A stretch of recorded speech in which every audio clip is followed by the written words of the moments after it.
ॐ स्थापकाय च धर्मस्य सर्वधर्मस्वरूपिणे अवतारवरिष्ठाय রামকৃষ্ণায় নমো নমঃ।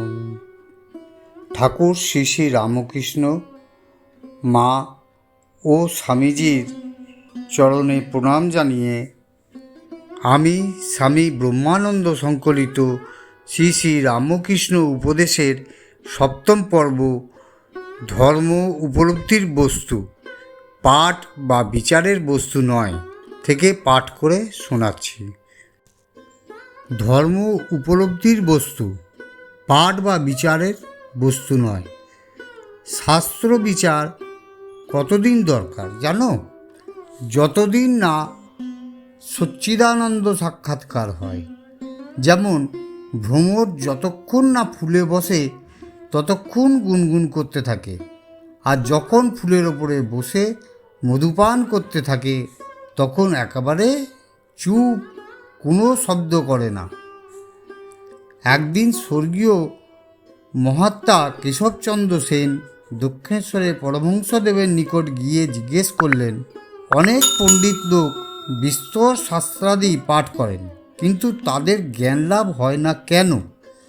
পরমহংসদেব উত্তরে বললেন, যেমন চিল শকুন অনেক উঁচুতে ওড়ে কিন্তু তাদের দৃষ্টি থাকে গোভাগাড়ে, তেমনি অনেক শাস্ত্র পাঠ করলে কি হবে?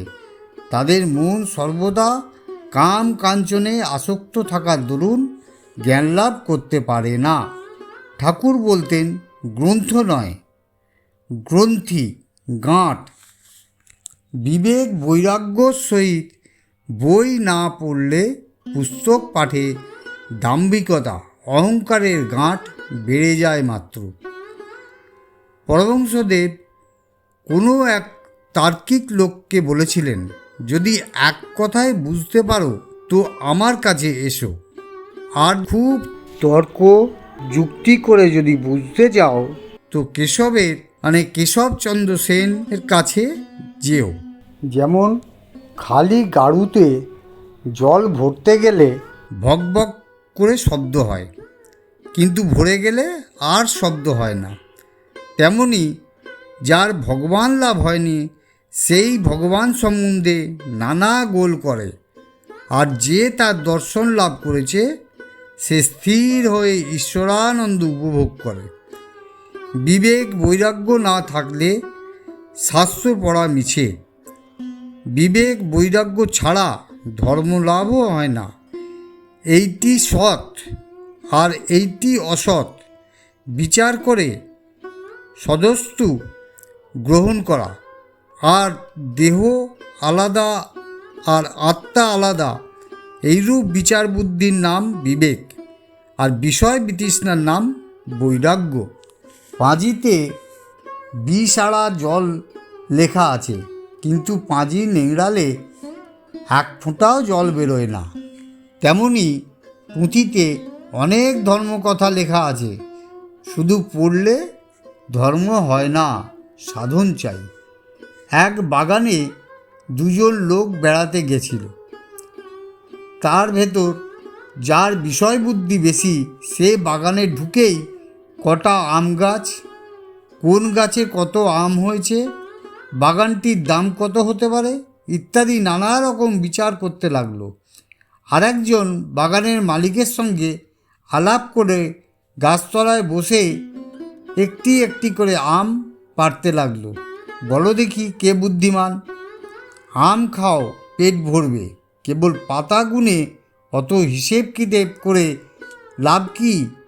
যারা জ্ঞানাভিমানী তারা শাস্ত্র মীমাংসা তর্ক যুক্তি নিয়েই ব্যস্ত থাকেন। বুদ্ধিমান ভক্তরা ভগবানের কৃপা লাভ করে এ সংসারে পরমানন্দ ভোগ করেন। যেমন হাটের বাইরে থেকে দাঁড়িয়ে কেবল একটা হো হো শব্দ শোনা যায়, কিন্তু যতক্ষণ লোক ভেতরে প্রবেশ না করে সেই হো হো শব্দ স্পষ্ট রূপে বোঝা যায় না। ভেতরে প্রবেশ করে দেখে কেউ বা দরদস্তুর করছে, কেউ বা পয়সা দিচ্ছে আর জিনিস কিনছে ইত্যাদি। তেমনি ধর্মজগতের বাইরে থেকে ধর্মের ভাব কিছু বুঝতে পারা যায় না। সব জিনিস উচ্ছিষ্ট হয়েছে, কেবল এক ব্রহ্ম আজ পর্যন্ত উচ্ছিষ্ট হয়নি। বেদ পুরাণ ইত্যাদি সব মানুষের মুখ দিয়ে বের হয়ে উচ্ছিষ্ট হয়েছে, কিন্তু আজ পর্যন্ত ব্রহ্ম যে কী বস্তু তা কেউ মুখে বলতে পারেনি। যেমন বালককে রমণ সুখ বোঝানো যায় না, সেই রকম বিষয়াসক্ত মায়ামুগ্ধ সংসারী জীবকে ব্রহ্মানন্দ বোঝানো যায় না। নাক তেড়ে কেটে তাক বল মুখে বলা সহজ, হাতে বাজানো কঠিন। সেই রকম ধর্মকথা বলা সোজা, কাজে করা বড় কঠিন। রামচন্দ্র নামক এক জটাজুটোধারী ব্রহ্মচারী একদিন ঠাকুরকে দক্ষিণেশ্বরে দর্শন করতে এসেছিলেন।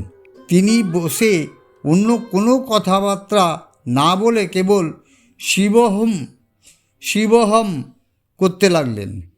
ঠাকুর খানিকক্ষণ চুপ করে থেকে অবশেষে বললেন, কেবল শিবহম শিবহম করলে কি হবে? যখন সেই সচ্চিদানন্দ শিবকে হৃদয় ধ্যান করে তন্ময় হয়ে গিয়ে বোধ হয়, সেই অবস্থায় বলা চলে। তাছাড়া শুধু মুখে শিবহম বললে কি হবে? যতক্ষণ তা না হয় ততক্ষণ সেবকভাবে থাকাই ভালো। ঠাকুরের এরূপ নানা উপদেশে ব্রহ্মচারীর চৈতন্য হলো এবং তিনি নিজের ভ্রম বুঝতে পারলেন। যাবার সময় দেওয়ালের গায়ে লিখে রেখে গেলেন, স্বামী বাক্যে আজ হতে রামচন্দ্র ব্রহ্মচারী সেবক ভাব প্রাপ্ত হল। সপ্তম পর্ব ধর্ম উপলব্ধির বস্তু, পাঠ বা বিচারের বস্তু নয়, এখানেই শেষ হলো। এই পর্বটা যদি আপনাদের ভালো লেগে থাকে তাহলে এটা লাইক করে আপনাদের বন্ধু বান্ধব আত্মীয় স্বজন ও রামকৃষ্ণ অনুরাগীদের শেয়ার করে দেবেন ও পরবর্তী পর্বের নোটিফিকেশান পাওয়ার জন্য অবশ্যই সাবস্ক্রাইব করে বেল আইকনটা টিপে দেবেন এবং অল নোটিফিকেশানটা অন করে দেবেন। ধন্যবাদ।